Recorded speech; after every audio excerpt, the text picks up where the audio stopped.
Academia Riachãoense de Letras, Artes e Cultura, fundada em 24 de maio deste ano, tem a grata satisfação de convidar você para, neste 29 de dezembro, celebrar conosco o centenário de nascimento do jornalista João Oliva Alves, ele que é o patrono da nossa Arcádia. Convidamos também para que neste vídeo você conheça um pouco mais da história de vida dele.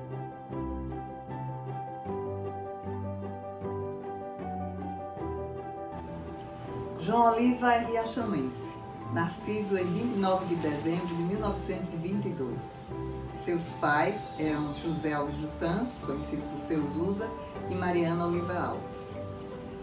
Ele ficou órfão de mãe aos 5 anos e conheceu uma nova mãe na segunda esposa de seu pai, Otacília Farias Alves. A família formou então 15 filhos, 10 do primeiro casamento, 5 do segundo casamento.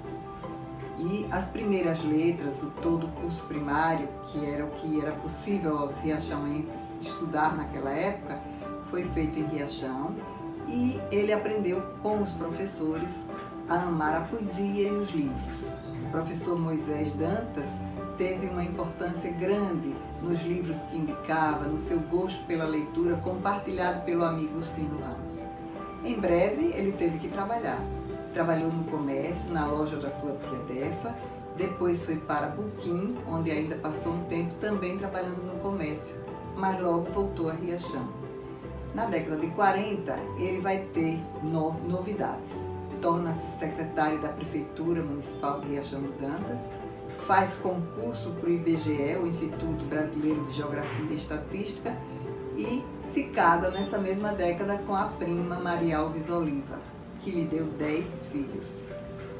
Em 1956, já com a experiência de ter sido participante da política local, porque ele foi candidato pelo Partido Social Democrático a deputado estadual e chegou a assumir como segundo suplente uma cadeira na Assembleia por curto período, mas ele resolveu, junto com a esposa, que seria melhor sair de Riachão e pedir transferência para Aracaju, pensando no futuro dos filhos, principalmente. Em 56, ele já está em Aracaju e, junto com colegas do IBGE, participa da Gazeta de Sergipe. Ele integra a formação de jornalistas que criaram a Gazeta de Sergipe, o jornal de Orlando Dantas. Em breve, a sua ascensão no jornalismo foi crescente. Ele passou para o jornal da Diocese, A Cruzada, a convite do bispo Dom José Távora, sendo redator-chefe do jornal. Ao mesmo tempo, trabalhava na Rádio Cultura, onde manteve um programa e integrava a equipe editorial. Depois, ele colaborou em outros jornais, como o Diário de Aracaju, o Jornal da Cidade, esparsamente também no Sinforme. Mas a sua carreira de jornalística se deu ao tempo em que ele era também servidor público. Em 1965, ele deixou o IBGE, depois de ter sido secretário de imprensa do governo Seixas Dória, que foi deposto pela ditadura civil-militar, e passou a ser servidor público do Tribunal Regional Eleitoral. Mas do tribunal ele se afastou algumas vezes para atender a outros compromissos, como o de ser assessor de relações públicas da Universidade Federal de Sergipe, no comecinho da universidade, onde ele fez o plano que deu origem ao Festival de Arte de São Cristóvão, agora já um festival com 50 anos. Depois ele foi ainda assessor do governo Augusto Franco e trabalhou em assessorias de imprensa do MEC, da Delegacia do Ministério da Educação, da Associação Comercial de Sergipe e da Federação das Indústrias.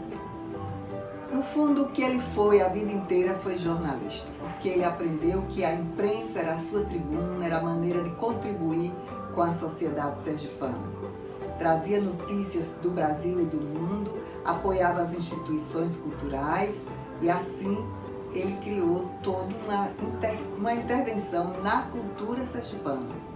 De modo que, depois de se aposentar do tribunal, depois de ter exercido as funções a que eu já me referi, ele foi eleito membro da Academia Sergipana de Letras, na cadeira 24, substituindo o bispo Dom José Brandão de Castro de Propriar. Era o jornalismo na academia, como ele costumava dizer. Então ele publicou seu discurso de posse, publicou as suas principais crônicas e editoriais nos jornais, em 2 livros, Sobretudo a Imprensa e Mural de Impressões, e foi agraciado com a honra de ser patrono de algumas academias. A primeira, a Academia Sergipana de Letras de Jovens Estudantes, onde ele patrocinou a cadeira 12, ocupada por mim, Terezinha, ainda adolescente.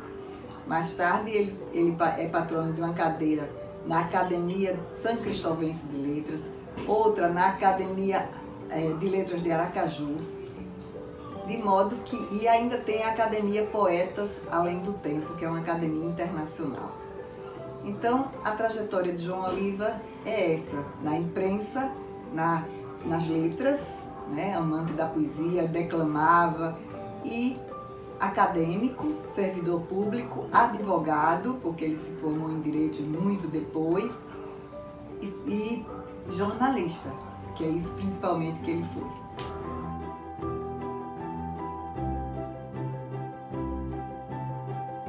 O que era Riachão na época de João Oliva? A poesia que ele fez dedicada a Riachão, que dizia: minha terra querida de montes rodeada, és a nota mais grata que sou em minha alma. Sob a cúpula celeste docemente azulada, és a viva expressão de sossego e de calma. Essa poesia retrata bem o que era aquela cidade na sua época. Uma cidade sossegada, calma, bucólica, linda. Povoou muito no seu imaginário esse ambiente da cidade. Personagens marcaram aquela época. Jucundo, Paicundo, como chamava a meninada que ele reunia todas as tardes na porta do seu armazém, na rua de Estância com Pernambuquinho. Paicundo era um contador de histórias. Ficava na porta do seu armazém contando histórias fantásticas. Tinha Gino Costa, um repentista que saía vendendo essa mercadoria pela cidade, fazendo repentes. Certa feita, a mercadoria era de aratus e sandálias, e ele, montado a cavalo, ficava gritando: olhos aratus e suas sandálias azuis, olhos aratus e seus tamancos azuis.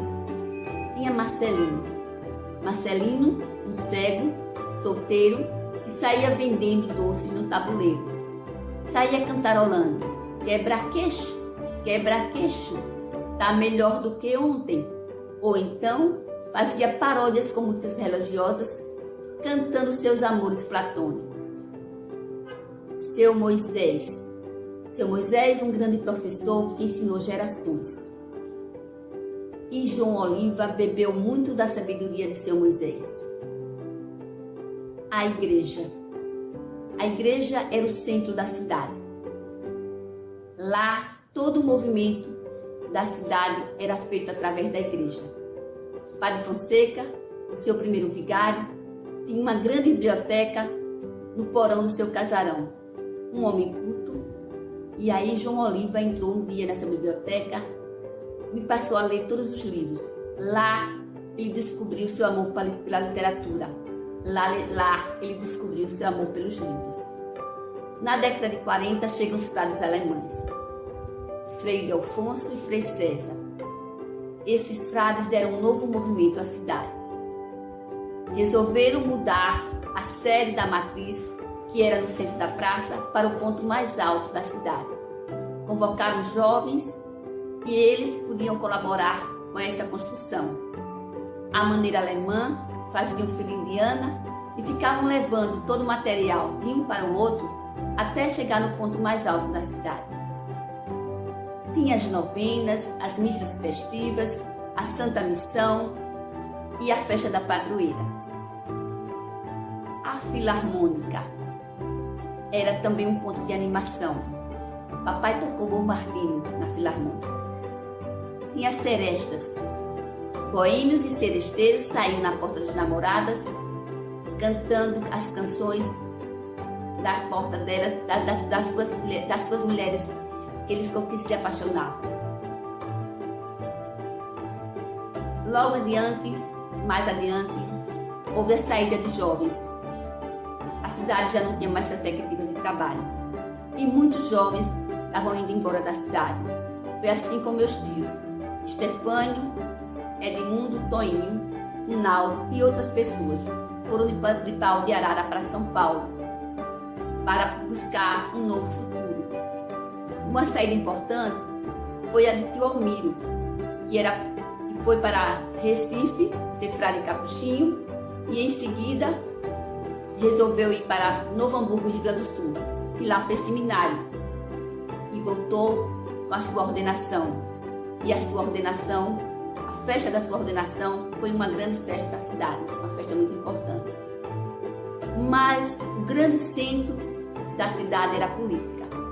Na ocasião, dois grandes partidos dominavam, o PSD e a UDN. A UDN de Leandro Maciel e o PSD de José Hellenberg Leite. Na ocasião, só se falava em política, nas esquinas e nos comícios. Uma vez houve um tiroteio no meio da praça. A cidade parou com esse tiroteio. Papai estava do outro lado da praça com Oscar Boaventura, quando começou o tiroteio. E aí ele lembrou que a minha mãe estava lá no casarão, tinha acabado de nascer o quarto filho, Luiz Eduardo. E ele, preocupado com ela, resolveu atravessar a praça. Uma das grandes lideranças, um líder adversário do partido, mandou parar o tiroteio. E aí ele conseguiu atravessar e chegar na sua casa. No outro dia, ele, assustado, conversando com a sua mulher, minha mãe Maria, resolveram ir embora da cidade. Queria buscar novas condições, novos caminhos, um novo futuro para a sua família. E começou a providenciar a sua saída. Logo depois, ele resolveu sair da cidade. Levou sua família e Maria Pequena, nossa irmã do coração. E foi assim o Riachão, nos tempos de João Oliva, que ele narrava para todos nós.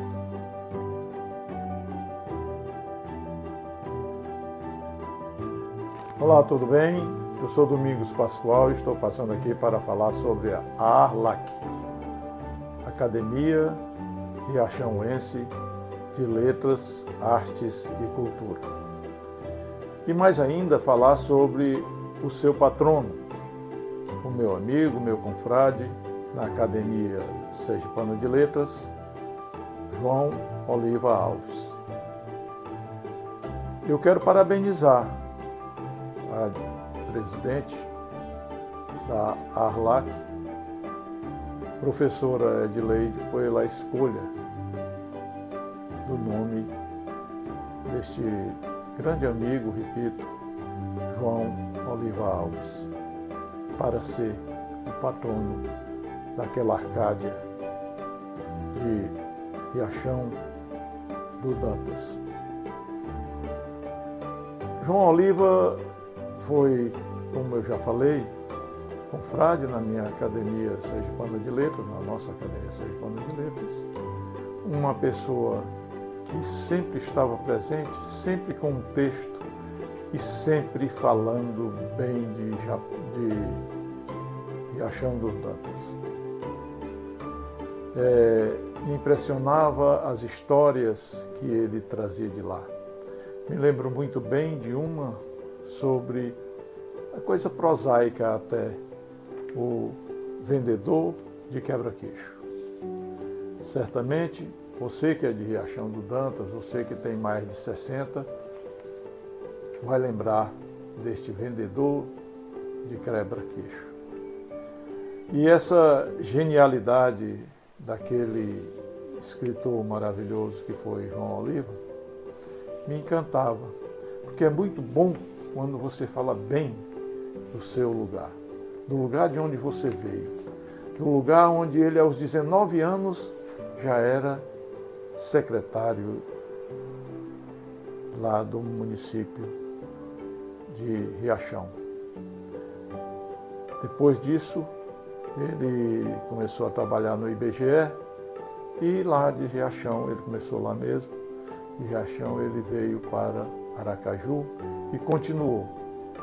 fez um trabalho belíssimo no IBGE, tendo sido inclusive um dos que escreveu a monografia sobre os municípios do estado de Sergipe e que teve a publicação nacional na Enciclopédia dos Municípios Brasileiros, edição de 1959.